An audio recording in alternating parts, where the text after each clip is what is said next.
प्रणाम मित्रों, कुलदीप भगत online classes में पुनः आपका स्वागत करता हूं। आज देखिए अपन बात करेंगे सिंधु घाटी सभ्यता अपनी चल रही है। सिंधु घाटी सभ्यता के प्रमुख नगरों की अपन ने बात कर ली है। सिंधु घाटी सभ्यता का कालक्रम अपन ने पढ़ लिया है।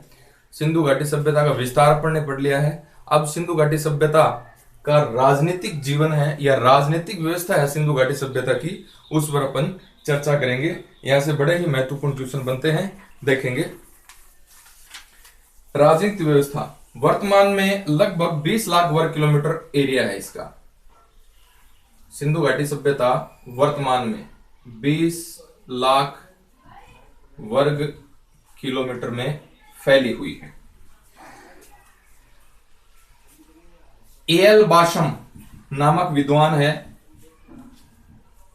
एएल बाशम बताता है सिंधु सभ्यता को पुरोहितों का शासन था।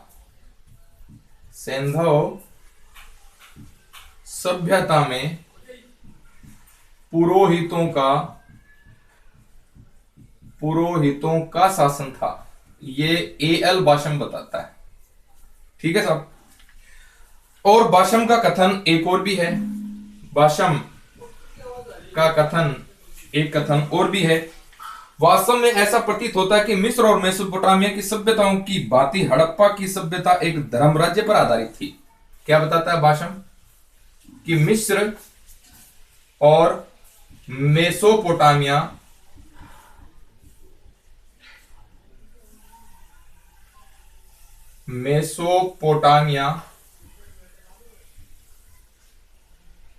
की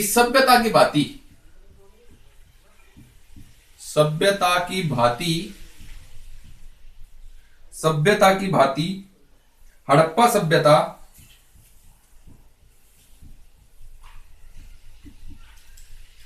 एक धर्म राज्य पर आधारित थी। एक धर्म राज्य पर आधारित थी।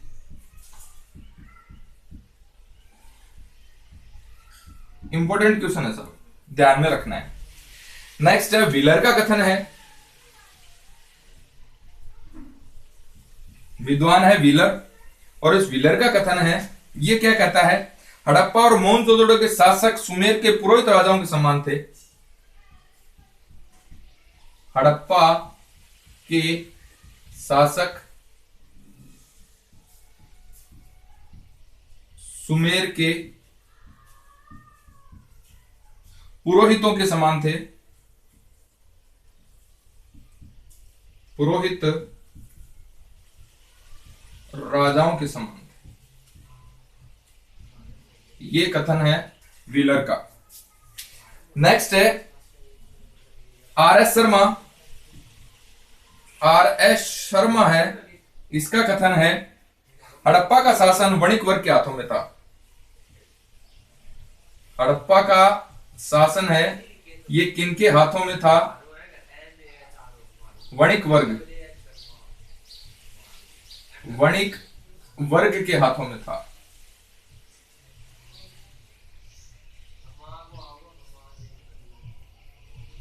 ये किसका कथन है?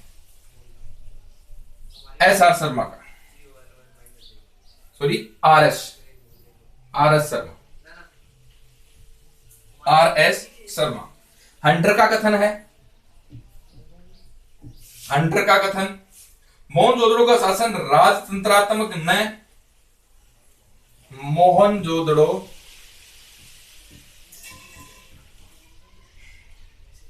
मोहनजोदड़ो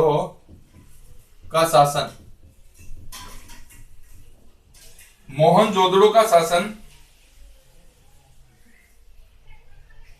जनतंत्रात्मक बताता है।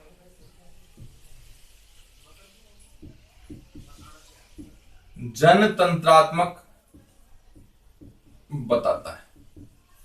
ये कथन है हंटर का। मेके का कथन है अर्नेस्ट मेके। देखिए साहब, मेके का कथन है मोहनजोदड़ो का शासन एक प्रतिनिधि शासक के हाथ में था। मोहनजोदड़ो का शासन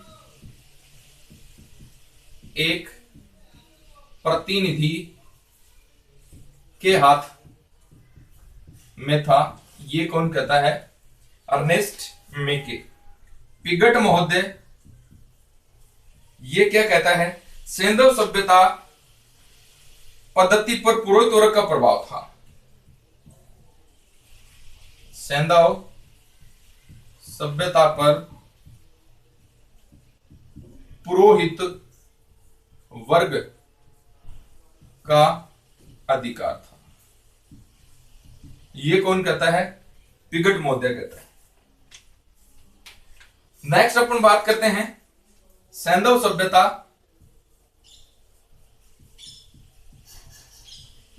का राजनीतिक शासन चलाने के लिए दो राजधानियां थी, एक हड़प्पा और दूसरी मोहनजोदड़ो।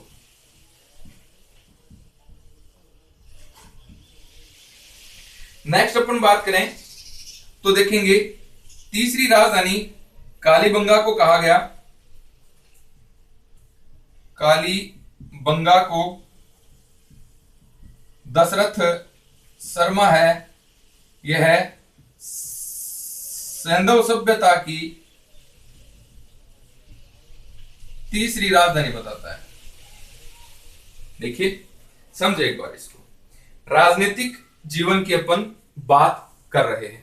तमाम जो कमेंट्स हैं, तमाम कथन हैं, वेरी और वेरी इंपॉर्टेंट कथन। देखिए राजनीतिक व्यवस्था की अपन बात करते हैं। सिंधु सभ्यता वर्तमान में 20 लाख वर्ग किलोमीटर में फैली हुई है। ए एल बाशम नामक विद्वान है, वो कहता है कि सैंधव सभ्यता पर पुरोहितों का शासन था। ये किसका कथन है? ए एल बाशम का। बाशम एक और कथन कहता है, क्या कहता है? कि सैंधव सभ्यता मिस्र और मेसोपोटामिया की सभ्यता की भांति एक राज्य धर्म पर आधारित थी। यह भी किसका कथन है? ए एल बाशम का कथन है। अब व्हीलर क्या कहता है? हड़प्पा का शासक सुमेरिया की पुरोहित के राजाओं के समान था। यानी हड़प्पा का जो शासक हुआ करता था, एक अनुमान लगाया गया है कि हड़प्पा का शासक सुमेरिया सभ्यता के पुरोहित राजाओं के समान था। आर एस शर्मा क्या कहता है? हड़प्पा शासन जो था ये वणिक वर्ग के हाथों में था। नेक्स्ट है हंटर महोदय क्या कहता है? मोहनजोदड़ो का शासन जनतंत्रात्मक था। मेके महोदय क्या कहता है? मोहनजोदड़ो का शासन एक प्रतिनिधि के हाथों में था, यानी जो जनता का प्रतिनिधि हो। पिगट महोदय क्या कहता है? सैंधव सभ्यता पर पुरोहित वर्ग का अधिकार था। अब अपन बात करते हैं सैंधव सभ्यता की दो राजधानियां थी, हड़प्पा और मोहनजोदड़ो, और कालीबंगा को तीसरी राजधानी कहता है हड़प्पा सभ्यता की कौन? दशरथ शर्मा। तो ये बातें जो थी ये राजनीतिक व्यवस्था के संदर्भ में बातें थी और इंपॉर्टेंट बातें हैं, आपको ध्यान में रखना है प्रत्येक पॉइंट को।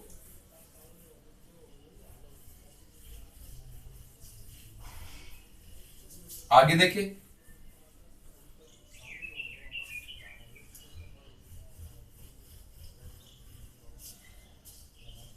आगे अपन बात करते हैं राजनीतिक व्यवस्था के बाद में सामाजिक व्यवस्था।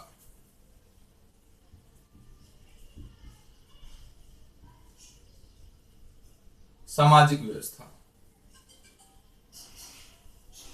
देखिए सब सामाजिक व्यवस्था की अपन बात कर रहे हैं।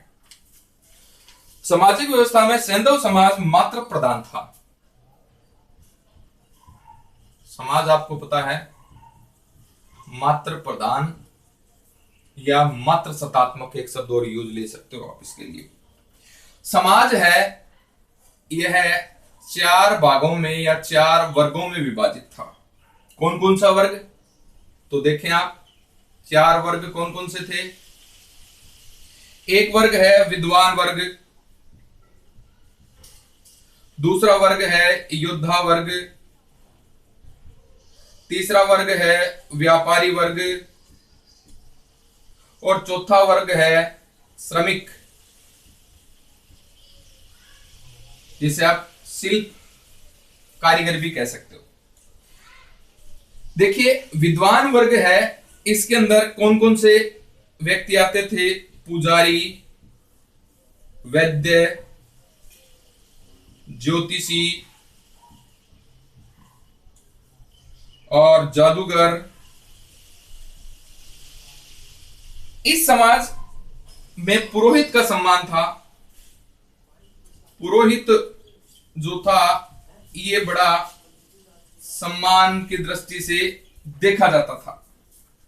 और ये सारे के सारे जो व्यक्ति थे ये दुर्ग में निवास करते थे, दुर्ग क्षेत्र में निवास करते थे। और ये बाकी जो हैं यह निचला नगर या पूर्वी नगर के अंदर निवास करते थे। नेक्स्ट देखिए, बात अपनी जो चल रही है यह है सामाजिक व्यवस्था के बारे में अपन बातें कर रहे हैं। देखिए और क्या क्या इंपॉर्टेंट बातें बनेगी सामाजिक व्यवस्था के अंदर। हड़प्पा में श्रमिक बस्तियों के आधार पर व्हीलर इन्हें दास कहता है। हड़प्पा के अंदर, हड़प्पा में श्रमिक बस्ती मिली है, श्रमिक बस्ती, और इन्हीं बस्ती के आधार पर व्हीलर है, विद्वान है व्हीलर, इन्हें दास कहता है। यह भी बड़ा इंपॉर्टेंट क्वेश्चन बन जाता है। सिंधु सभ्यता के अंदर 4 प्रजातियां निवास करती, 4 प्रजातियां सिंधु सभ्यता के अंदर थी। यह बड़ा ही इंपॉर्टेंट क्वेश्चन बता रहा हूं, एग्जाम में पूछा जा चुका है।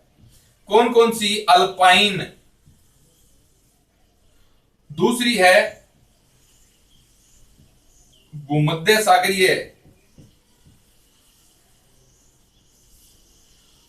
तीसरी है प्रोटो ऑस्ट्रेलाइड, और चौथी है मंगोलाइड। ये सर्वाधिक थी, सर्वाधिक जनसंख्या थी इसकी। अब अपन बात करेंगे स्त्रियों की दशा कि सिंधु सभ्यता के अंदर स्त्रियों की क्या दशा थी। स्त्रियों की दशा, समाज जो था ये मातृ प्रधान समाज था। इसका मतलब स्त्रियों की दशा जो थी यह उच्च कोटि की समाज के अंदर पहले पायदान पे महिला रहती थी। सर्वाधिक संख्या में स्त्रियों की मरण मूर्ति मिली है। सर्वाधिक संख्या के अंदर स्त्रियों की मरण मूर्तियां मिली हैं। नेक्स्ट अपन बात करें सती प्रथा के साक्ष्य। सती प्रथा के साक्ष्य यह अनुमान ही लगाया गया है। लोथल से 3 युगल समाधि और कालीबंगा से 1 युगल समाधि मिली है, यानी महिला और पुरुष की साथ में समाधि मिली है। तो इससे जो यहां पर लोथल के अंदर S.R. राव है, S.R. राव, ये इनको सती प्रथा का द्योतक बताता है। अभी बातें करेंगे आगे। सामाजिक व्यवस्था, सामाजिक व्यवस्था की जब अपन बात करते हैं तो इसमें देखना और क्या क्या महत्वपूर्ण बातें बनेगी सामाजिक व्यवस्था के अंदर। सामाजिक व्यवस्था अपन पढ़ रहे हैं तो सामाजिक व्यवस्था देखेंगे। देखिए समाज जो था ये मात्र प्रधान समाज था, 4 भागों में बटा हुआ था। विद्वान वर्ग, योद्धा वर्ग, व्यापारी वर्ग, शिल्पी या श्रमिक। विद्वान वर्ग के अंदर पुजारी, वैद्य, ज्योतिषी, जादूगर, पुरोहित आता था। इनमें सबसे ज्यादा जो सम्मान की दृष्टि से देखा जाता था पुरोहित देखा जाता था। और ये सारा का सारा विद्वान वर्ग है, दुर्ग क्षेत्र में निवास करता था। योद्धा, व्यापारी और श्रमिक ये सारे के सारे जो है पूर्वी नगर में या निचला नगर में या पूर्वी टीले के अंदर निवास करते थे। अब अपन बात करते हैं हड़प्पा के अंदर श्रमिकों की बस्तियां मिली हैं। इसी कारण व्हीलर महोदय ने इन्हें दास कहा है, यानी ये दास प्रथा का द्योतक हो गया। बड़ा ही इंपॉर्टेंट क्वेश्चन बन जाता है। सिंधु सभ्यता के अंदर 4 प्रजातियां पाई गई हैं, अल्पाइन, भूमध्य सागरीय, पोर्टो ऑस्ट्रेलाइड और मंगोलाइड। बड़ा इंपॉर्टेंट क्वेश्चन है, बहुत बार एग्जाम में पूछा जा चुका है, इंपॉर्टेंट क्वेश्चन है। नेक्स्ट है दास, स्त्रियों की जो दशा है ये देखेंगे। तो यहाँ पर जो समाज था ये मातृ सत्तात्मक समाज था, मातृ प्रधान समाज था। इसका मतलब जो स्त्रियां जो थी ये समाज के प्रथम पायदान पे थी, स्त्रियां बड़ी सम्मान की दृष्टि से देखी जा सकती थी। सर्वाधिक संख्या में स्त्रियों की मरण मूर्तियां मिली हैं और इसी से अनुमान लगाया जाता है कि जो स्त्रियां जो थी यह समाज के प्रथम पायदान पे थी, पूजनीय थी। सती प्रथा के साक्ष्य मिले हैं। लोथल से 3 युगल समाधियां मिली हैं और इन्हीं युगल समाधियों के परिप्रेक्ष्य में एस.आर. राव कहता है कि यहां पर सिंधु सभ्यता में सती प्रथा भी थी। कालीबंगा में एक युगल समाधि प्राप्त हुई है। आगे देखें, खान पान कैसा था। खान पान की बात करेंगे। सिंधु सभ्यता के जो लोग थे वो किस प्रकार का खान पान था, यहां पर ये देखते हैं। सिंधु सभ्यता में खान पान, खान पान देखिए।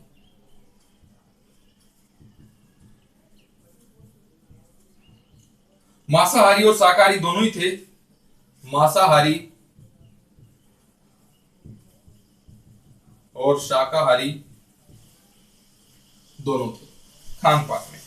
रहन सहन देखे। रहन सहन में अपन बात करेंगे तो रहन सहन में सूती वस्त्र और ऊनी वस्त्र, पहला पॉइंट है। सूती व ऊनी वस्त्रों का क्या होता था, प्रयोग होता था। लेकिन सूती वस्त्र के ही प्रमाण मिले हैं, ऊनी के प्रमाण नहीं मिले। ऊनी जो वस्त्र है इसके प्रमाण नहीं मिले, ये आप ध्यान में रखना, प्रमाण नहीं मिले ऊनी वस्त्र। नेक्स्ट है सिंधु सभ्यता में केश विन्यास। सिंधु सभ्यता में केश विन्यास आधुनिक ढंग से था।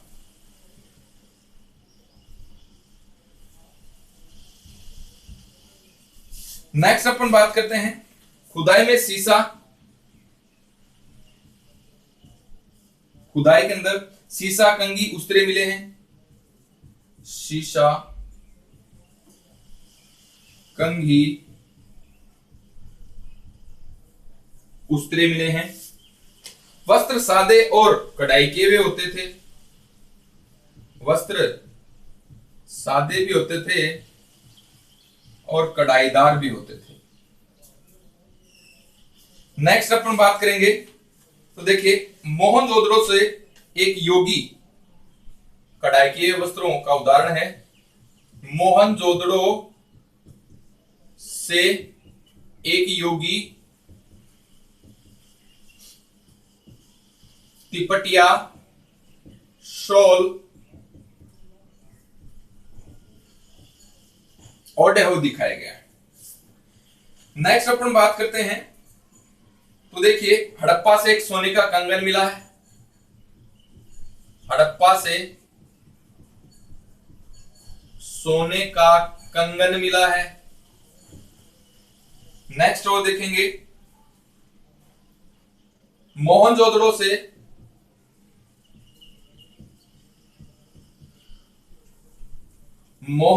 से महिलाओं को मोहनजोदड़ो से प्राप्त हुआ है काजल, पाउडर, श्रृंगार आदि सामग्री।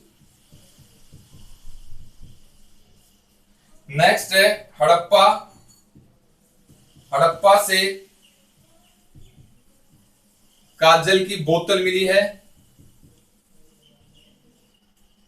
नेक्स्ट है चौंदड़ो से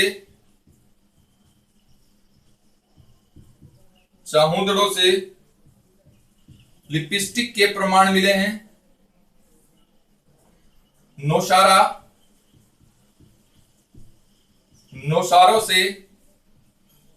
नौशारों तथा मेहरगढ़ से नारी मूर्ति की मांग में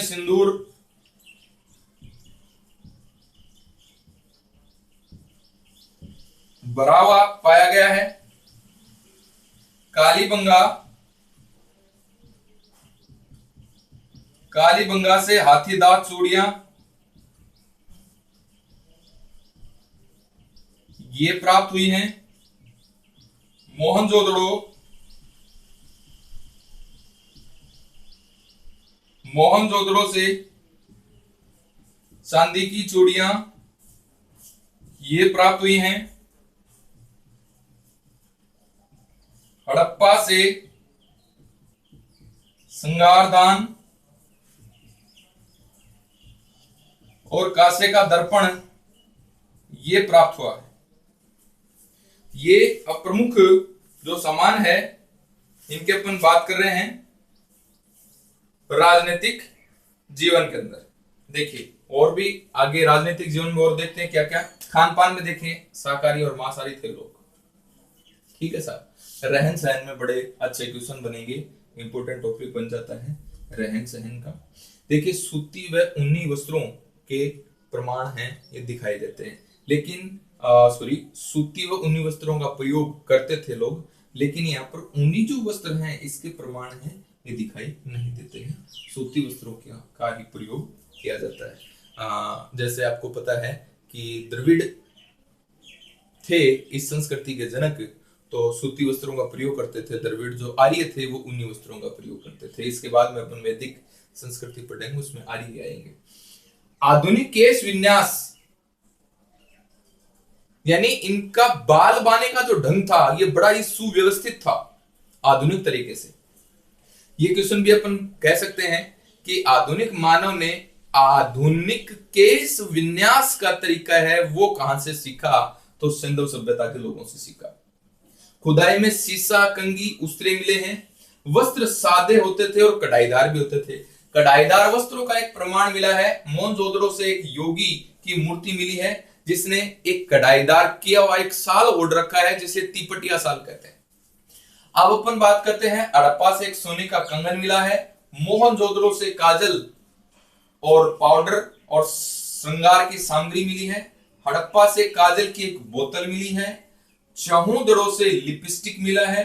नौशारो और मेहरगढ़ से नारी की मर्ण मूर्तियों के अंदर मांग भरा हुआ मिला जिसमें सिंदूर है। इसके बाद में कालीबंगा से हाथी की चूड़ियां, मोहनजोदड़ो से चांदी की चूड़ियां और हड़प्पा से श्रृंगारदान और कांसे का दर्पण है यह मिलता है। तो आगे देखेंगे अपन बात कर रहे हैं सामाजिक व्यवस्था। सामाजिक व्यवस्था में आगे और बातें हैं उनकी अपन और बात कर लेते हैं क्या क्या सामाजिक व्यवस्था में महत्वपूर्ण बातें थी। तो देखिए धातु ज्ञान।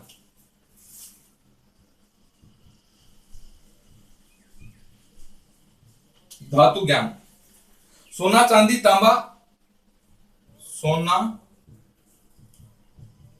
चांदी, तांबा, कांसा, सीसा आदि का ज्ञान था इनको। मनोरंजन के लिए क्या करते थे? देखिए साहब, मनोरंजन यानी आमोद प्रमोद। मनोरंजन के लिए क्या करते थे? शिकार खेलना,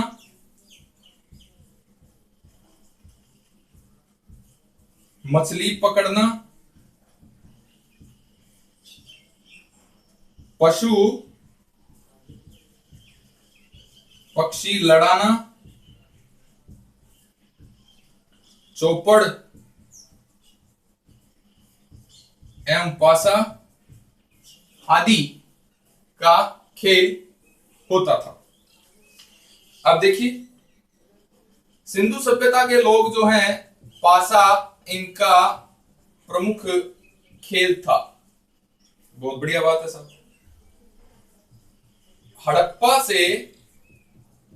हड़प्पा से 7 पासे मिले। नेक्स्ट है मोहनजोदड़ो से भी पासे मिले हैं।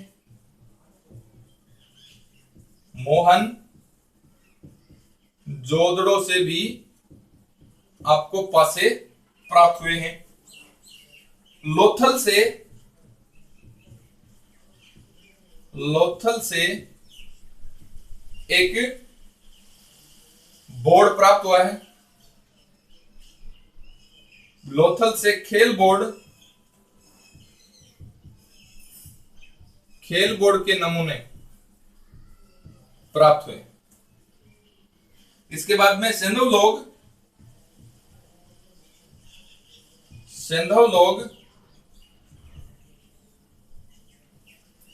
नृत्य और गाने बजाने के शौकीन थे। चौधड़ों से अलंकृत हाथी का खिलौना मिला है। चौधड़ों से अलंकृत हाथी का खिलौना मिला है। नेक्स्ट है हड़प्पा से प्राप्त एक मुद्रा पर व्यक्ति को व्यायाम करते हुए दिखाया गया है। अब देखिए औषधि सैंधव लोग जो थे वो औषधियों से परिचित थे।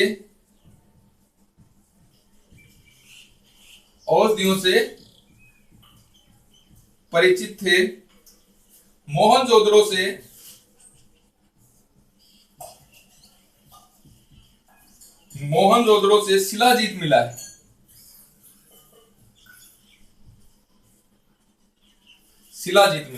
देखिए धातु का ज्ञान सिंधु निवासियों को कौन कौन सी धातु का ज्ञान था? सोना, चांदी, तांबा, कांसा, शीशा आदि का ज्ञान था। मनोरंजन कैसे करते, आमोद प्रमोद कैसे करते थे? शिकार खेलना, मछली पकड़ना, पशु पक्षियों का आपस में लड़ाना, चौपड़ एवं पाशा प्रमुख खेल था सिंधु वासियों का। अच्छा क्वेश्चन है, ध्यान में रखना है।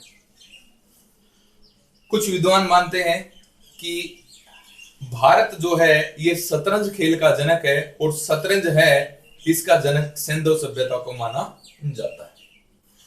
हड़प्पा से 7 पासे मिले, मोहनजोदड़ो से भी पासे मिले हैं। लोथल से खेल बोर्ड के 2 नमूने मिले। सिंधु सभ्यता के लोग नृत्य, गाना बजाना आदि के शौकीन थे।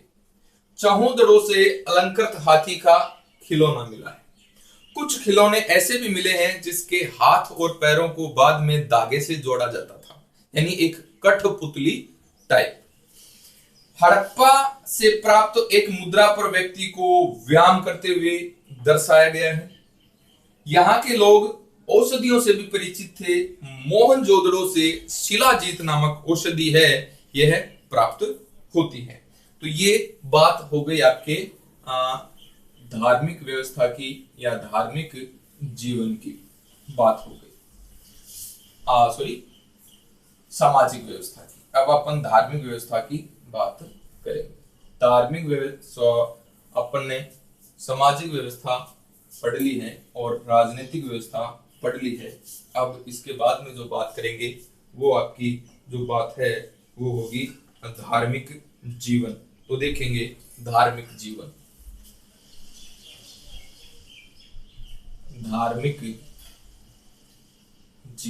सिंधु सभ्यता के लोगों का धार्मिक जीवन कैसा था? सिंधु सभ्यता से मिट्टी की देवी देवताओं की मूर्ति मिली। मिट्टी की देवी और देवताओं की मूर्तियां मिली। एक बात, पत्थर के लिंग और योनि मिले। पत्थर के लिंग व योनि मिली। पत्थर के लिंग और योनि मिली, जिससे पता चलता है धर्म में विश्वास। हड़प्पा एक ईश्वरीय सत्ता में विश्वास करते थे। हड़प्पा वासी एक ईश्वरीय सत्ता में इनका विश्वास था, जिसके दो रूप थे। दो रूप थे, कौन कौन से? परम पुरुष और परम नारी। परम पुरुष व परम नारी। इस प्रकार उन्होंने एक धर्म का विकास किया और उस धर्म का नाम है द्वंदात्मक धर्म। ये लोग पारलौकिक जीवन में विश्वास करते थे। पारलौकिक जीवन में विश्वास था इनका। आत्मा के आवागमन में विश्वास था। आत्मा के आवागमन में इनका विश्वास था। नेक्स्ट अपन बात करते हैं मंदिर एवं मूर्ति पूजा। देखिए, मंदिर एवं मूर्ति पूजा। सैंधव सभ्यता में मूर्ति पूजा प्रचलित थी। मूर्ति पूजा का प्रचलन था। मंदिर था या नहीं था, विवाद का विषय है। मंदिर देखिए कैसे है, विवाद का विषय मंदिर। नेक्स्ट अपन बात करते हैं मंदिर के साक्ष्य नहीं मिले। साक्ष्य नहीं मिले, एक बात तो ये। जॉन मार्शल है, जॉन मार्शल ये बताता है लोग लकड़ी के मंदिर बनाते थे। लकड़ी के मंदिर हैं ये बनाते थे लोग।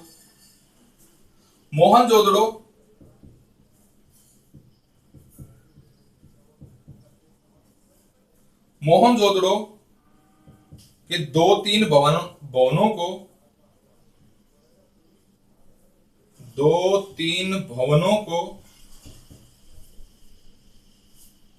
को व्हीलर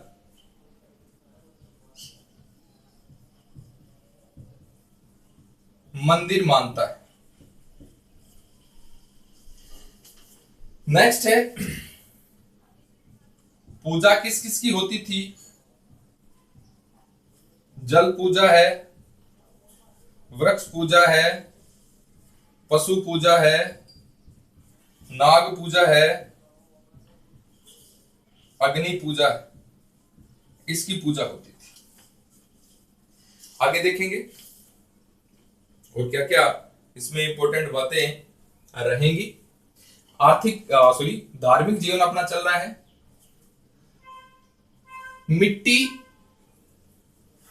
के देवी देवताओं की पूजा, पत्थर के लिंग और योनि के प्रतीक मिले हैं। एक ईश्वरीय सत्ता को मानते थे सैंधववासी, जो दो रूप में विद्यमान थी, परम पुरुष और परम नारी, यानी मातृ देवी और पशुपति शिव। ये सिंधु सभ्यता के लोगों ने द्वंदात्मक धर्म का विकास किया। अच्छा एक क्वेश्चन है। पारलौकिक जीवन में इनका विश्वास था। आत्मा के आवागमन में इनका विश्वास था। कैसे? क्योंकि कई कब्रों के अंदर रोजमर्रा के सामान मृतक के साथ में दफनाए गए। मंदिर एवं मूर्ति पूजा। मूर्ति पूजा का प्रचलन था। विवाद है मंदिर के विषय में, साक्ष्य नहीं मिले हैं। जॉन मार्शल के अनुसार सिंधु सभ्यता के लोग लकड़ी का मंदिर बनाते थे। मोहनजोदड़ो जो है इसके अंदर दो तीन भवन मिले हैं व्हीलर के अनुसार। जिसे मंदिर माना है। पूजा किन किन की होती थी? जल, वृक्ष, पशु, नाग, अग्नि आदि की पूजा है यह की जाती थी। नेक्स्ट आगे देखिए और क्या क्या इसमें बातें बनेगी।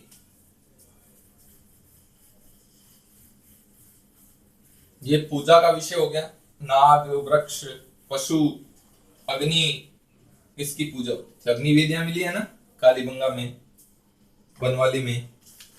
अब अपन बात करते हैं मातृ देवी। पूजा के संदर्भ में बात करें, मातृ देवी। देखिए मातृ देवी की पूजा सर्वप्रधान थी। सर्वप्रधान पूजा की जाती थी। मोहनजोदड़ो से प्राप्त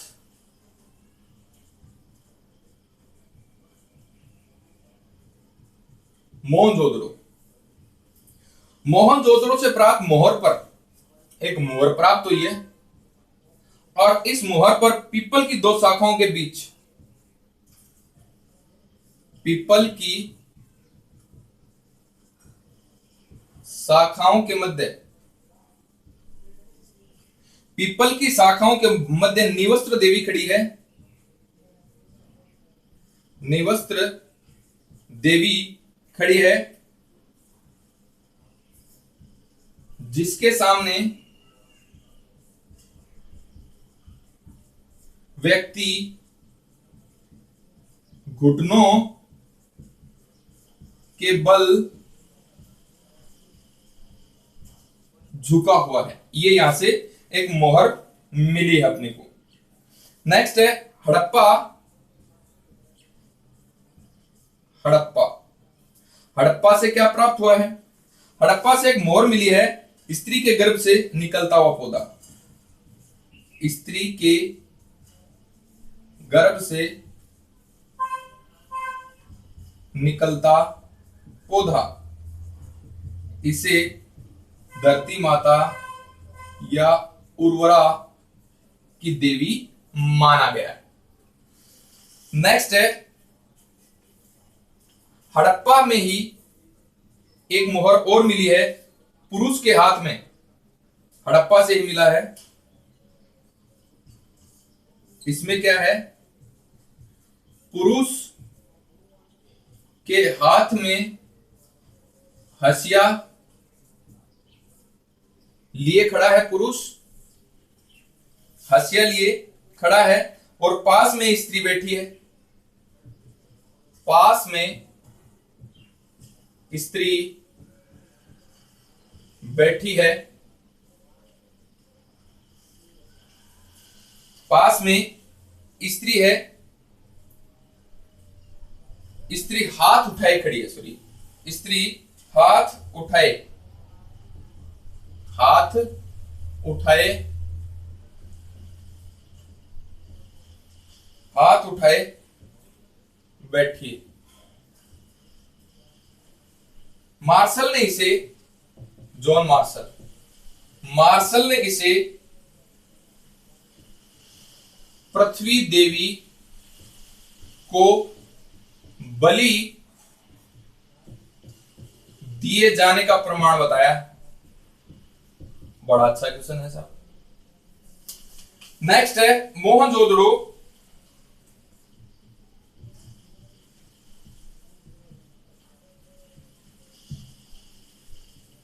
मोहनजोदड़ो से एक मूर्ति मिली है जिस पर पंखे के समान आवरण है। मूर्ति मिली है, पंखे के समान आभरण, पंखे के समान आवरण दिखाया गया है। मार्शल इसको पृथ्वी देवी या मातृ देवी कहता है।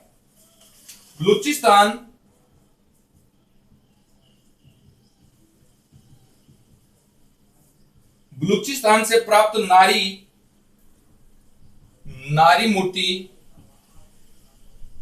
नारी मूर्तियां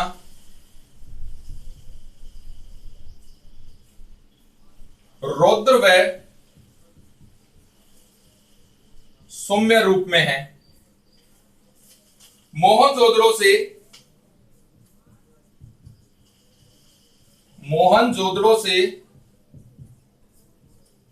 मोहनजोदड़ो से कांसे की नर्तकी मिली है। कांसे की नर्तकी मिली है जिसके एक हाथ में चूड़ियां,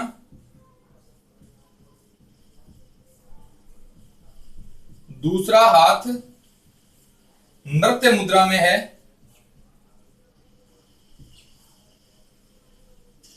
नृत्य मुद्रा में है। व्हीलर इसे देवदासी कहता है। नेक्स्ट है लोथल, रोपड़,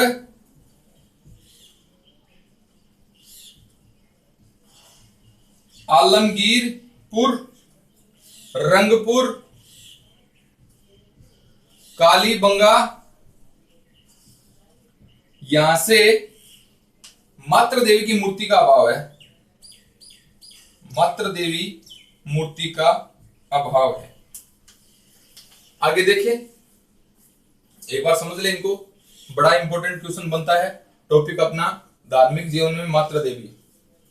मात्र देवी की पूजा सिंधु सभ्यता के लोग सर्वप्रधान मानते थे। मोहनजोदड़ो से एक मोहर मिली है। इस मोहर में ध्यान में रखना, इंपॉर्टेंट क्वेश्चन बनता है। एक मोहर मिली है जिसमें पीपल की शाखाओं के मध्य एक निवस्त्र देवी खड़ी है जिसके सामने एक व्यक्ति घुटनों के बल झुका हुआ है। ये मोहर मिली है। हड़प्पा से एक मोहर मिली है। स्त्री के गर्भ से पौधा निकल रहा है। इसे धरती माता या उर्वरा देवी का प्रतीक माना जाता है। हड़प्पा से एक मोहर है। इस पे पुरुष के हाथ में एक हंसिया दिखाया गया है और पास में एक स्त्री हाथ उठाए बैठी है।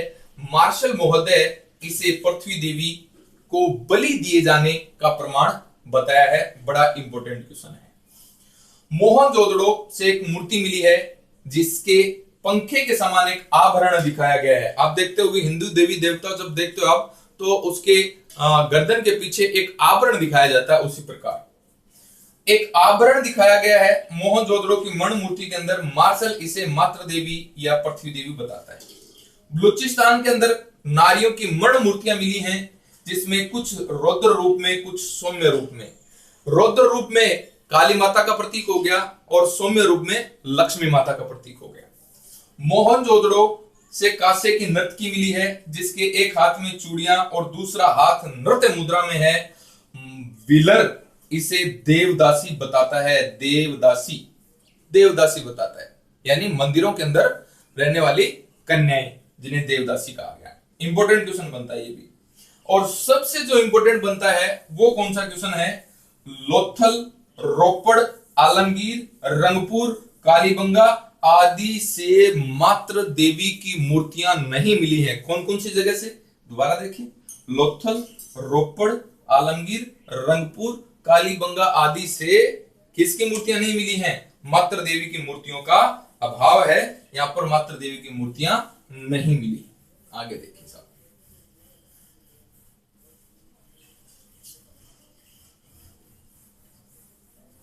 इंपॉर्टेंट प्रश्न बन रहे हैं मात्र देवी से। तमाम क्वेश्चन मैंने आपको बताए हैं, तमाम। मैं पहले बात कर चुका हूं, संपूर्णता की बात करूंगा। हिस्ट्री, संपूर्ण हिस्ट्री की बात कर रहे हैं अपन।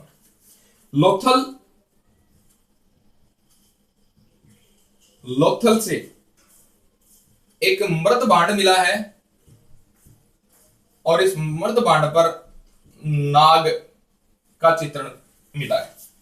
किसका चित्र मिला है साहब? नाग का चित्रण है। यह मृत भांड पर मिला है। अब अपन बात करेंगे तो देखेंगे योगी। मात्र देवी की बात कर ली, अब योगी या पुरोहित, इसकी अपन बात करें। सिंधु सभ्यता में पशुपति पूजा का प्रचलन था।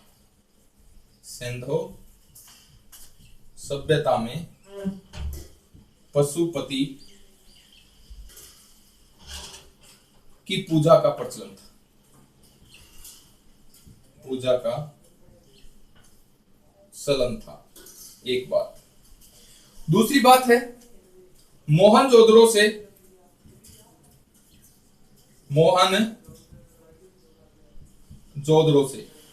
एक मुहर मिली है। मुहर पे देखिए, आपको एक स्ट्रक्चर बना के बता देता हूं। मुहर जैसे ये पशुपति शिव है, इसके अंदर अपन ने बैठा दिया, दाईं ओर और बाईं ओर।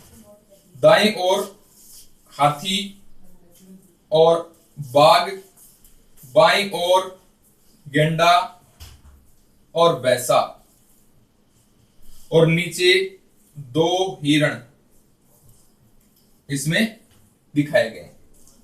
यानी इस मोहर में दाईं तरफ हाथी और बाघ और बाईं तरफ गेंडा और भैंसा, ये दिखाया गया है। और मुद्रा के नीचे 2 हिरण हैं। और इस देवता के ऊपर वाली साइड में 6 अक्षरों का एक लेख है या अभिलेख लिखा हुआ है, जो पढ़ा नहीं जा सका। इसका जो आकार था ये है 2.8 बाई 2.8 सेमी।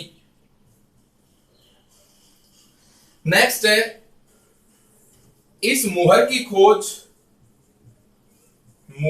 खोज जो है अर्नेस्ट मैकेनी की और जॉन मार्शल है, इसको पशुपति नाम देता है। नेक्स्ट देखिए, वर्षभ पूजा,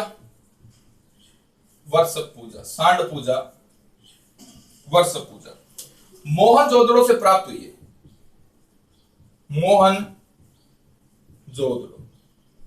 कुबड़ वाले सांड की पूजा करते थे सिंधु सभ्यता के लोग। नेक्स्ट है हड़प्पा से एक मुहर मिली है। इस मुहर पर दिखाया गया पेड़ के मचान पर पुरुष बैठा है। इसके नीचे बाघ व दूसरी तरफ त्रिशूल और उसके सामने एक बैल का चित्र दिखाया गया है। तो इसे भी शिव का रूप माना गया है। नेक्स्ट देखेंगे, लिंग व योनि पूजा। लिंग व योनि पूजा हड़प्पा और मोहनजोदड़ो से हड़प्पा व मोहनजोदड़ो से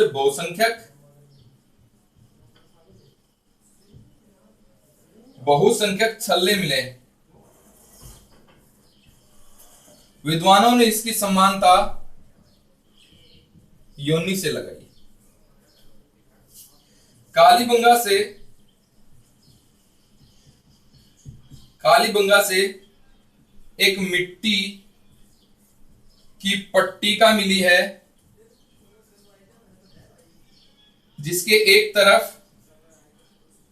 जिसमें एक साथ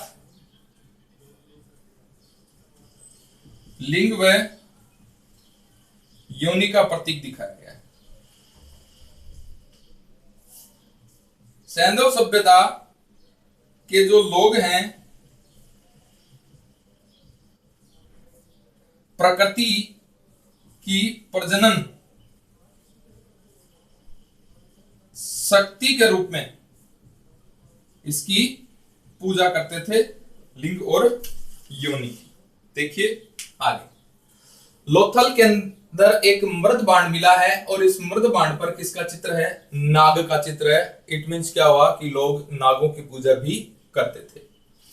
योगी या पुरोहित, इसकी पूजा भी होती थी। कई जगह पर इसको पशुपति शिव के रूप में भी जाना जाता है। तो देखिए सिंधु सभ्यता के अंदर पशुपति की पूजा का चलन था। मोहनजोदड़ो से एक मोहर मिली है, बड़ा ही इंपॉर्टेंट क्वेश्चन है भैया। मोहनजोदड़ो से क्या मिली है? एक मोहर मिली है, जिस मोहर में एक व्यक्ति को ध्यान मुद्रा में दिखाया गया है, जिसके दाहिनी तरफ हाथी और बाघ का चित्र दिखाया गया है, बाईं ओर गेंडा और भैंसा दिखाया गया है, और नीचे 2 हिरण दिखाए गए हैं, और ऊपर एक 6 अक्षरों का अभिलेख है, जहां पर इस पुरुष की तस्वीर है, उसके ऊपर 6 अक्षरों का एक अभिलेख लिखा है। इस मुद्रा का या इस मोहर का आकार 2.8 बाई 2.8 सेमी। तो ध्यान में रखना है, कुल इसमें 6 प्रतीक हैं, हाथी, बाघ, गेंडा, भैंसा और हिरण। 6 प्रतीक हो गए और 6 अक्षरों का ये लेख है। इस मोहर की खोज, मोहनजोदड़ो वाली मोहर की खोज अर्नेस्ट मैकेले की, और इस मोहर पर जो व्यक्ति दर्शाया गया है, इसे पशुपति नाम है, ये किसने दिया था? जॉन मार्शल ने दिया था। वृषभ पूजा यानी कुबड़ वाले सांड की पूजा, ये होती थी मोहनजोदड़ो के अंदर। हड़प्पा के अंदर एक मोहर मिली है, जो एक व्यक्ति मचान के ऊपर बैठा हुआ है, नीचे उसके बाघ की तस्वीर दिखाई गई है, दूसरी और त्रिशूल दिखाया गया है, त्रिशूल के सामने एक बैल का चित्र दिखाया गया है। तो इसे भी किसका रूप माना गया है? शिव का रूप माना गया है। सिंधु सभ्यता के लोग लिंग और योनि की पूजा करते थे, ऐसा विद्वानों का मानना है। हड़प्पा और मोहनजोदड़ो से बहुसंख्यक छल्ले प्राप्त हुए हैं खुदाई में, इनकी समानता योनि से लगाई जाती है। कालीबंगा से एक मिट्टी की पट्टिका मिली है, जिसपे एक साथ लिंग और योनि के प्रतीक के रूप में दिखाया गया है, यानी सिंधु सभ्यता के लोग प्रकृति की प्रजनन शक्ति के रूप में लिंग और योनि की पूजा किया करते थे। आगे देखिए, सूर्य पूजा, अग्नि पूजा की अपन बात करते हैं धार्मिक जीवन में।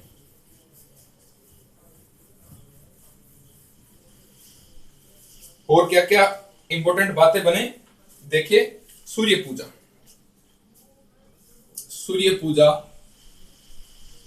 सूर्य पूजा कहां से? मोहन जोदड़ो से क्या मिला है? स्वास्तिक मिला है, स्वास्तिक। और स्वास्तिक की जो पूजा है, यह है सूर्य की पूजा का प्रमाण माना जाता है। अग्नि पूजा, इसमें देखिए अग्नि पूजा कहां कहां से? कालीबंगा, लोथल, बनावली, राखीगढ़ी, यहां से क्या मिली है? अग्नि वेदियां मिली। और ये किसके प्रमाण है? अग्नि पूजा के प्रमाण। इसके बाद में पशु पूजा, पशु पूजा देखिए, ताम्र मूर्तियों का सबसे बड़ा संचय,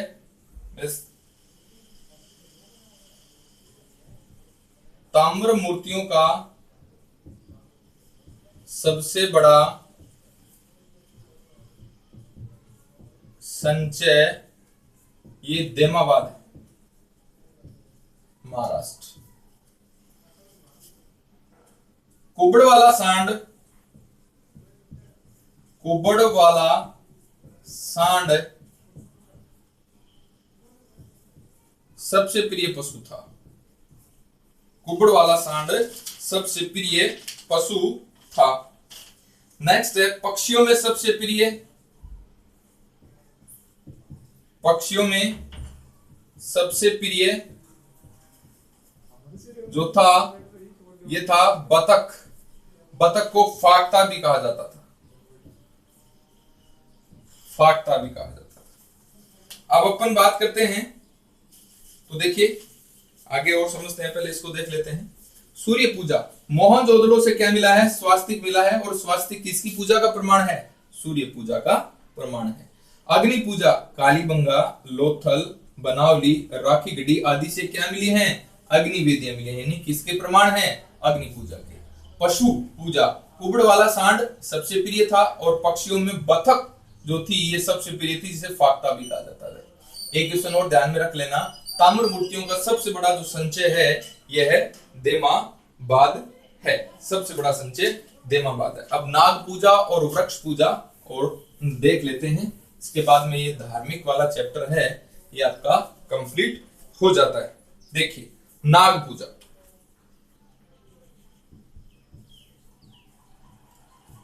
नाग पूजा मोहनजोदड़ो से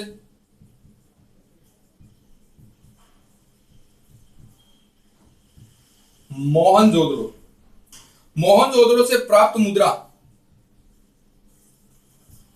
एक मुद्रा प्राप्त हुई है जिसमें एक देवता के दोनों तरफ नाग दिखाए। नेक्स्ट है मोहनजोदड़ो के से एक ताबीज प्राप्त हुआ है जिस पर क्या दिखाया गया है? नाग दिखाया गया है। इसके बाद में अपन देखते हैं वृक्ष पूजा। वृक्ष पूजा, वृक्षों में सबसे जो पवित्र वृक्ष था यह है पीपल। मुद्राओं पर सर्वाधिक अंकन है इसका, मुद्राओं पर सर्वाधिक इसका अंकन प्राप्त होता है।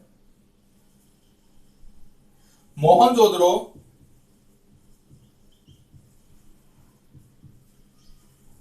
से एक मोहर पर आदमी झुककर वृक्ष को जल चढ़ा रहा है।